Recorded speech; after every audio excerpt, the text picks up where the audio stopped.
ما حدث الليلة الماضية في المجلس الدستوري في الجزائر أصاب مئات الآلاف من الجزائريين بالصدمة والدهشة.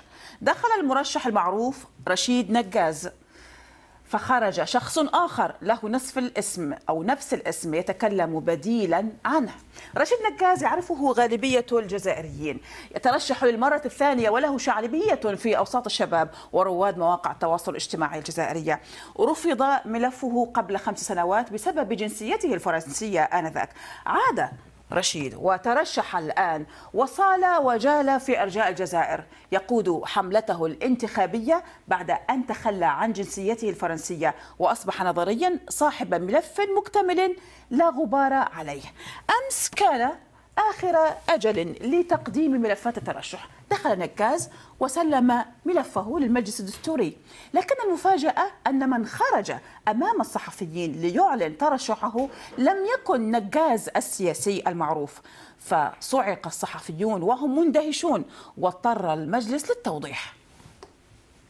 هذا هو المترشح الذي تقدم إلى المجلس الدستوري بملف ترشح ومسمى رشيد نقاز. احنا نتكلموا مع المترشح امامكم، ما نتكلموش على شخص اخر.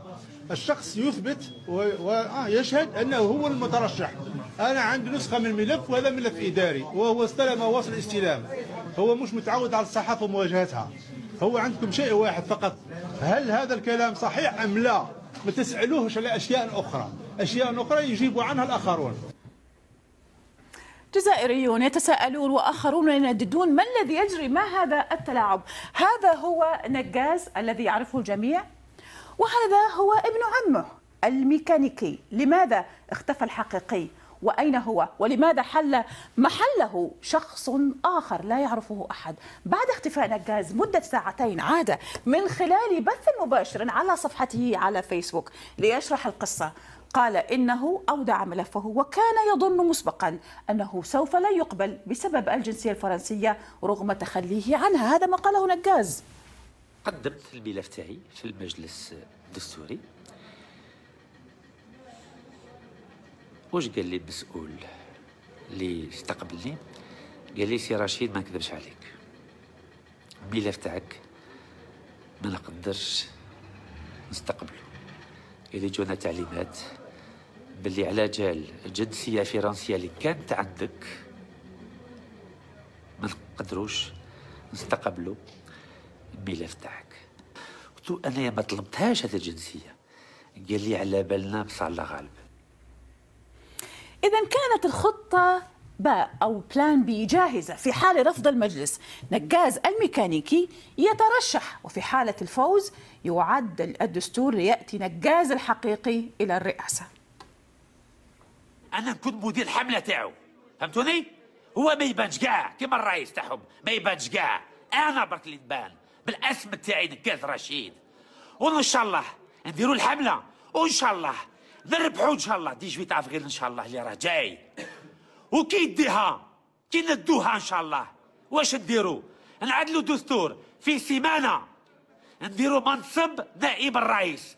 انا نكون نائب الرئيس، وكي نكون نائب الرئيس هو يسحب يديميسيوني وانايا نولي الرئيس. فهمتوني ولا لا؟ الان اصبحنا امام نقازين، لكن ما زاد الطين بله وما اجج حيره الجزائريين امس هو ظهور نقاز ثالث، هو جمال نقاز شقيق المترشح الحقيقي رشيد نقاز، ليدافع عنه في فيديو على فيسبوك. هذا الأمر كله أثار التعليقات. أميرة تقول: ما قام به رشيد نقاز ليس مؤامرة أو خديعة للشعب أو لمحبيه، لا بل فخ للمجلس الدستوري. حقيقة لم أرى شخصا أذكى من رشيد نقاز، ولن يستوعب البعض ما الذي فعله نقاز للحكومة.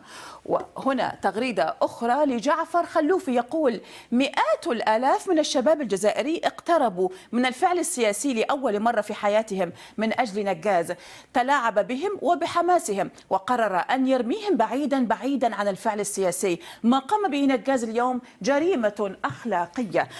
خميسو وخسيمو يقول: في الجزائر يمكن أن تمشي في الشارع ويأتي عندك واحد يقول لك أنا هو أنت، ماذا حدث للجزائر؟ مهزلة، عجب، ذهول، الضحية نحن الشعب. ويونس يقول مغردا: الناس اللي كانت حاطة ثقة في نجاز أعطاهم صفعة للوجه، هذا خدعكم وخدع الشعب برمته. رشيد نجاز، ونعني هنا الحقيقي المترشح للرئاسيات، نشر صباح اليوم تفاصيل خطته تلك والهدف منها، وأنه لم يخدع الجزائريين، بل الثقة التي وضعها فيه كما يقول آلاف من أنصاره تجبره أن يفعل ما بوسعه كي يضمن ترشحه. ونشر هذه الصورة له ولنجاز الميكانيكي، وطبعا هو هنا يضع أصبعه بهذه الطريقة، ولمدير حملته أيضا. لكن معنا عبر خدمة سكايب من الجزائر الكاتب والصحفي محمد سيدمو. مرحبا بك أستاذ محمد. حالة من الإثارة والتشويق شهدها آخر يوم من الترشح في الجزائر، بين من انسحب، بين من غير وجاء بابن عمه. كيف تصف المشهد الترشيحي في الجزائر؟ أولا أنا موجود على قناة BBC عربي، وهي قناة جادة ومشاهدة بشكل كبير في العالم العربي. أتمنى أن لا يؤخذ هذا الحراك الجزائري الموجود حاليا والذي يشكل لحظة فارقة في تاريخ الجزائر من هذه الزوايا الهزلية التي لن تقدم ولن تضيف شيئا ولن أستاذ محمد، هذا ليس موضوعا هزليا، هذا أمر محير بالنسبة للجزائريين، بالنسبة لمتابعي سيد نجاز، وأيضا في الجزائر كانت هناك مفاجآت كثيرة أربكت الكل، الجزائريين وحتى القنوات التي تتابعها. أنا أؤكد لك أن ما حدث أن هذا الأمر هو أمر هزلي وأمر غير جدي وأمر لا ينبغي أبدا أن يشغلنا عن حقيقة الحراك الحقيقي الجاري في الشارع الجزائري اليوم من أجل تغيير النظام وإرساء الديمقراطية الحقيقية في البلاد.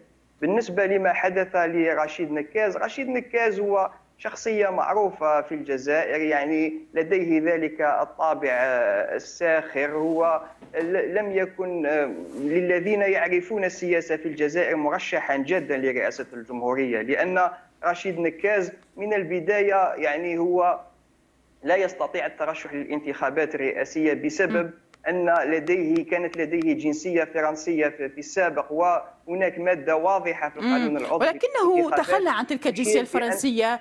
وكان يعرف ربما أن المجلس الدستوري سيرفضه، ولكن نحن نتحدث اليوم عن الملف الجزائري بشكل أوسع، ونغطيه طبعا بترند بشكل مستمر، المظاهرات وفي الأخبار وفي منابر أخرى في BBC. لكن دعنا نركز على حقيقة اختلاف هذه الدورة من الترشيحات بالنسبة لملف الرئاسة عن سابقاتها.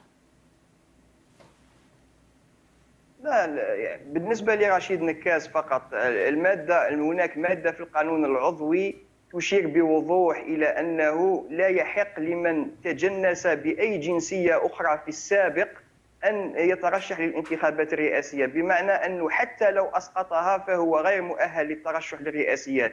أنا لا أقول أن هذا الوضع سليم، ولكن هذا هو الأمر الواقع الموجود في الجزائر. لكن الحراك الذي قام به رشيد نكاز رآه الكثيرون إيجابيا، من حيث أنه استقطب الكثير من الشباب وأدخلهم في الدائرة السياسية وأدخلهم في دائرة الاهتمام بالشأن العام في الجزائر بعد سنوات من الاستقالة الجماعية. لكن محمد سيدمو يتلاعب بالشباب بهذه الطريقة وبشكل ربما هزلي وكوميدي لأمر جاد ومهم. طيب وجهة نظرك قد وصلت. شكرا لك محمد سيدمو الكاتب والصحفي، تحدث لنا من الجزائر. أشكرك جزيل الشكر ومعذرة على المقاطعة.